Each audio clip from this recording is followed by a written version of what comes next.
बिहारी लाल की, भारत माता की, भारत माता की, यमुना मैया की, यमुना मैया की।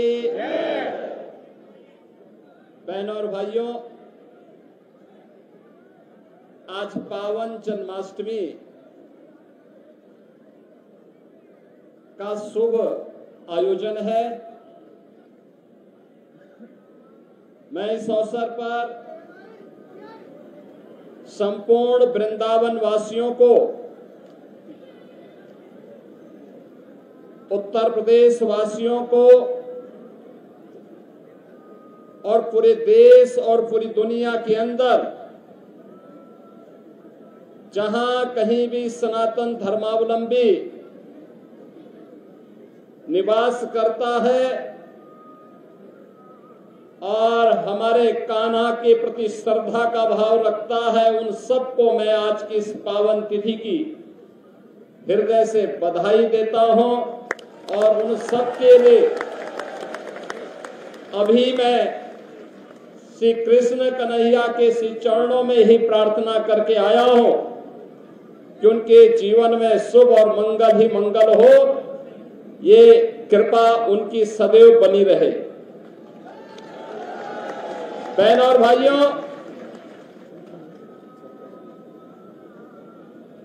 5000 वर्ष से भी पहले से ये ब्रजभूमि भगवान श्री विष्णु के पूर्ण अवतार के रूप में द्वापर में अवतरित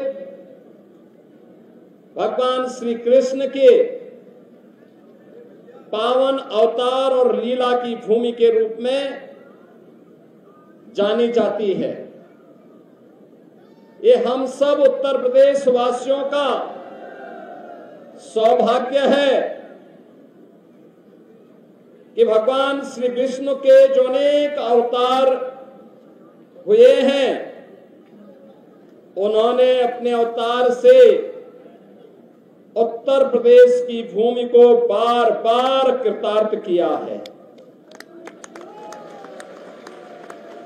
अगर अयोध्या से राम जन्मभूमि के रूप में जानी जाती है, तो हमारी मथुरा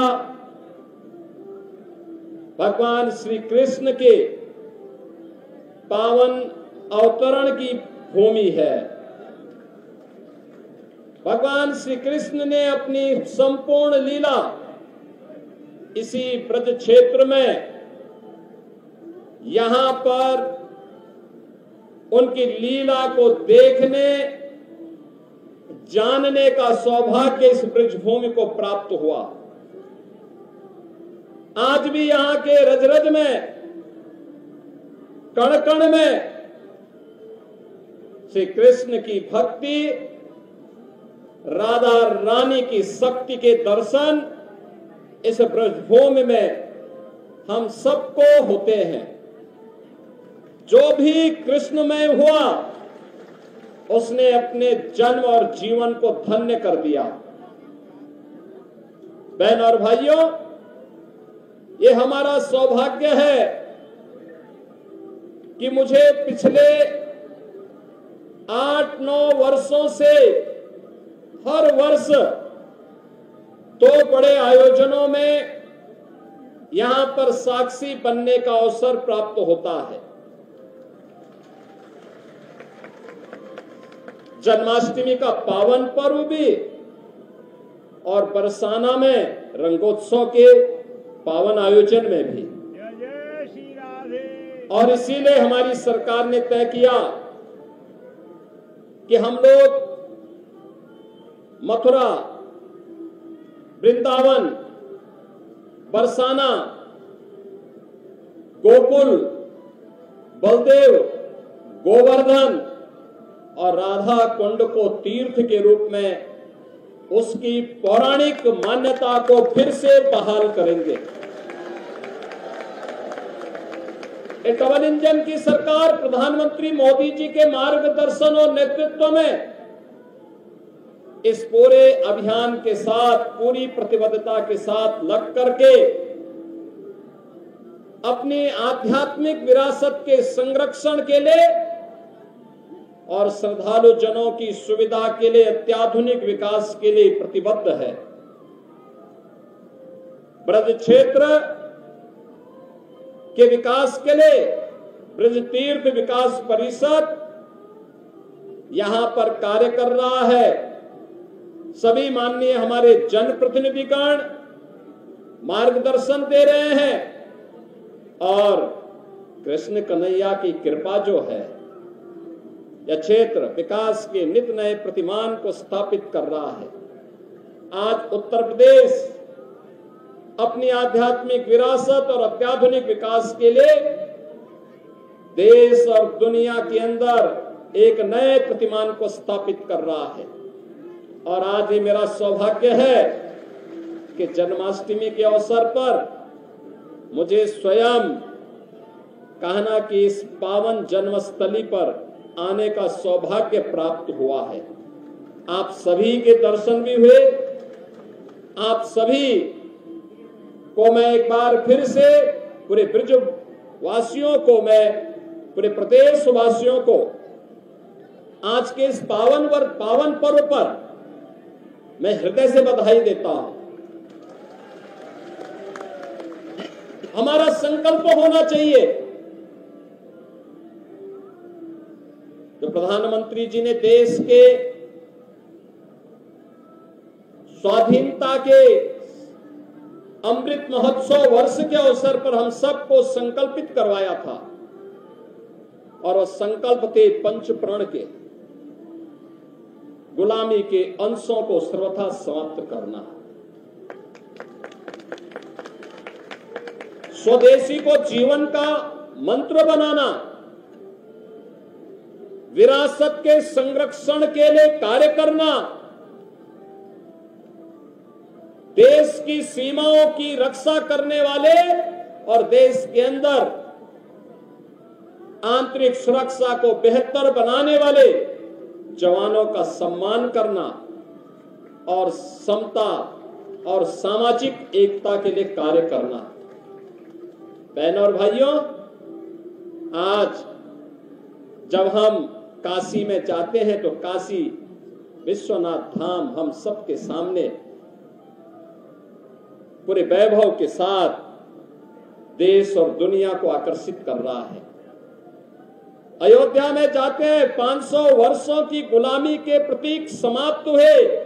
अब श्री कृष्ण श्री राम जन्मभूमि पर भव्य राम मंदिर का निर्माण होकर के दुनिया को अपनी ओर आकर्षित कर रहा है।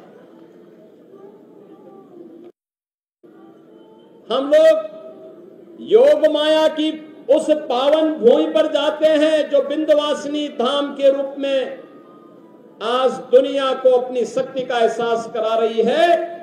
वहां पे भी एक भव्य कॉरिडोर बनकर के दुनिया के श्रद्धालुओं को अपनी ओर आकर्षित कर रही है। श्रद्धालु जनों की बेहतर सुविधा। बहनों और भाइयों, यहां पर भी श्रद्धालु जनों को, आने वाली कोटि कोटि श्रद्धालु जनों की सुविधा के साथ ही 5000 वर्ष से अधिक की पौराणिक विरासत के संरक्षण के लिए आधुनिक विकास की प्रक्रिया के साथ जोड़ने के इस अभियान के साथ हम सबको मिलकर के कार्य करना होगा। याद करना उन दुष्प्रवृत्तियों से जो देश को कमजोर करना चाहती हैं, जाति के नाम पर, क्षेत्र के नाम पर, भाषा के नाम पर, किसी अन्य वाद के आधार पर, उनसे सावधान होना होगा। गौ संरक्षण के लिए अपने आप को समर्पित करना होगा और गौ संरक्षण का आदर्श केंद्र भी आज के दिन पर हमारा ये मथुरा वृंदावन बना हुआ है।